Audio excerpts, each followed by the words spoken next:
Let's go.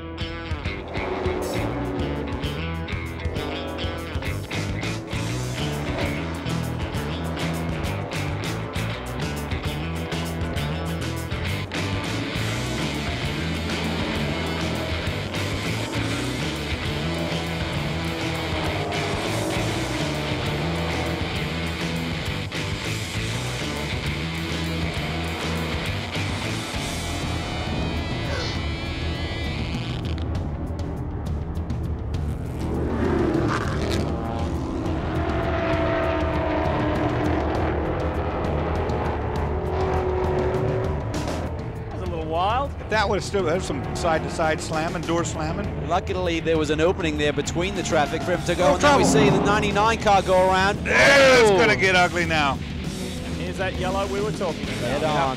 They'll come in this time, won't they?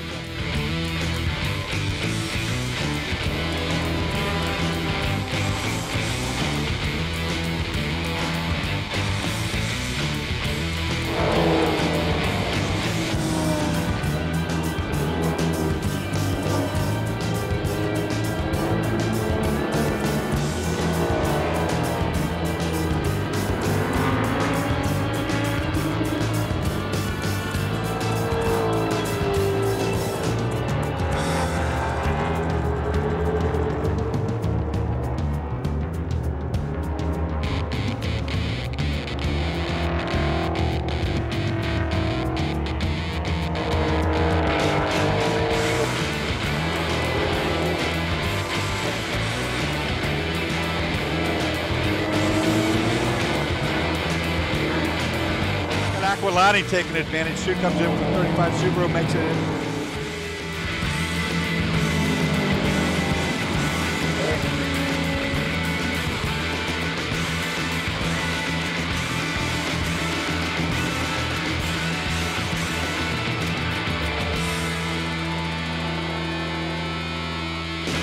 The Subaru right in front, Andrew Aquilante and Brett Spaulding, having a good job and a good time this weekend in that car. It's really come a long way since Daytona when it did not have the speed along those long high banks. They really feel this is the racetrack that it can show its stuff. Still developing that car. They haven't even gotten to the engine yet to help develop it.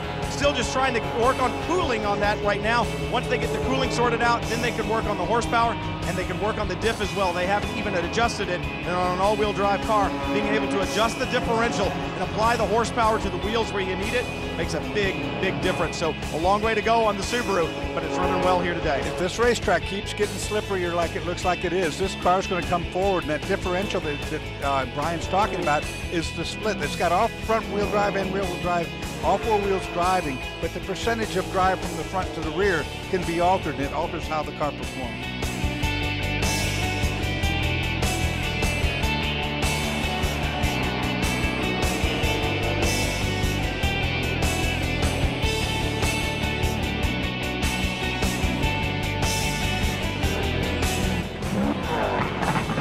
Inside, Andrew Aquilante on Terry Borchella. The Subaru gets the BMW. Watch Andrew Aquilani, though. He was fastest in one of the practice sessions here this weekend. They did a test at Millville. Spoke to John Heinrichs, who's technical director there with the Subaru team. He said, we're gradually learning more and more about this car.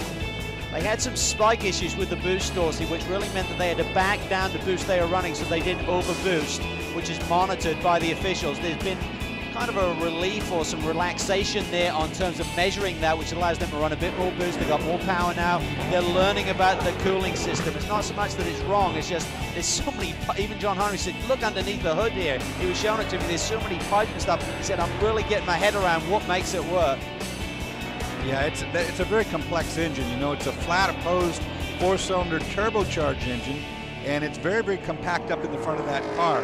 But I'll tell you what, you can't have better guys working on it. And this racetrack, like I'm saying, it's getting slippery as we go, and I think that car is, that Subaru is going to come forward. It's going to be a force to be reckoned with. Just a little over half an hour remains here at Barber Motorsports Park. Dean Martin, Billy Johnson, Joey Hand, Bill Oberlin, and then Andrew Aquilante right there in the 35 Subaru ahead of Terry Borchella. And a comfortable gap back to Gutierrez, Coué, Duncan Endy. 9th position at the moment. There is Joe Aquilante on your right. That's Andrew's father. John Heinrichs in the middle, and Brett Spouty on the far end.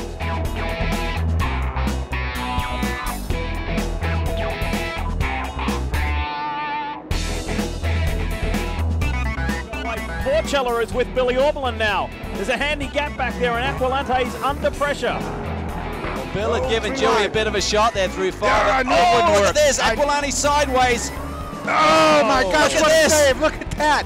They need that in a commercial. I All-wheel drive. I knew that was wouldn't work. sweet. There's no way that was going to work.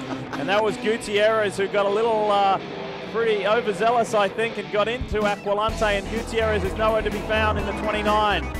He's left back high up on the track where they contacted. Now on the inside, forcing his way through is the 59. Andrew Aquilante is getting beaten up here today. Yeah, but he's for real. I mean, this guy can really drive. He's learning fast. He's very technical with setting the car up.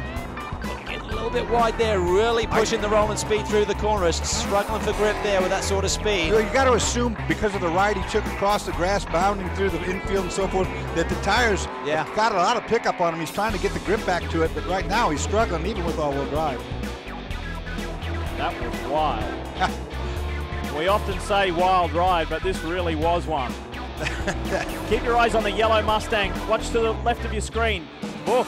Gutierrez got together, and Andrew Aquilante, it was like a kangaroo hopping through there. Oh my gosh, that was something else. That was fantastic. Great job. As things settled down a little bit. That's what you think. Yeah, not for long. Forcing his way through on the inside. 59 pushes through. That's the second Rehagen Mustang.